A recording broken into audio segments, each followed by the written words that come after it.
Żieda ta' 5 miljun euro fl-allokazzjoni tal-FSWS, total ta' 42 miljun euro, ifisser tisħiħ fis-servizzi mogħtija mill-appoġġ mid-Direttorat tal-Kura Alternattiva minn dawk tal-vjolenza domestika u fis-servizzi kollha offruti miċ-ċentri mifruxa madwar Malta u Għawdex.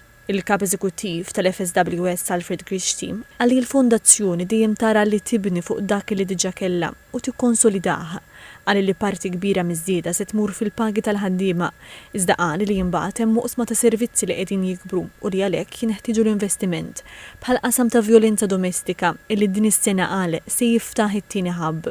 Qegħdin inħarsu lejn kura alternattiva lejn numru ta' homes u appartamenti żgħar għal tfal li għadna ma sibniex placement għalihom u dik tkun spiża notevoli taħt il-vot tal-out of home care.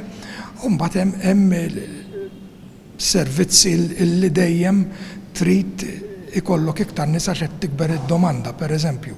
Jiena diġà semmejta l-child protection. Il-child protection birrata ta' rapporti ġodda li jidħlu kull xahar li huma 200, allura qed nitkellmu fuq 2400 rapport ġdid kull sena li jridu jiġu investigati. Għandna bżonn li jkollna hemmhekk 98 impjegat on the ground. Il-Ministru għall-Politika Soċjali u d-Drittijiet tat-Tfal Michael Falzon irrefera wkoll għal mod li bih il-Gvern indirizza l-isfida ta' nuqqas ta' professjonisti fis-settur soċjali. Semma kif 18 student mill-MCAST għall-ewwel darba gradwaw fil-qasam soċjali u fl-istess waqt kellem dwar il-ftehim kollettiv li se jaħlu l-aqwa illi qatt kien hemm fis-settur u li qal tejjeb il-kundizzjonijiet u l-pagi tal-ħaddiema soċjali.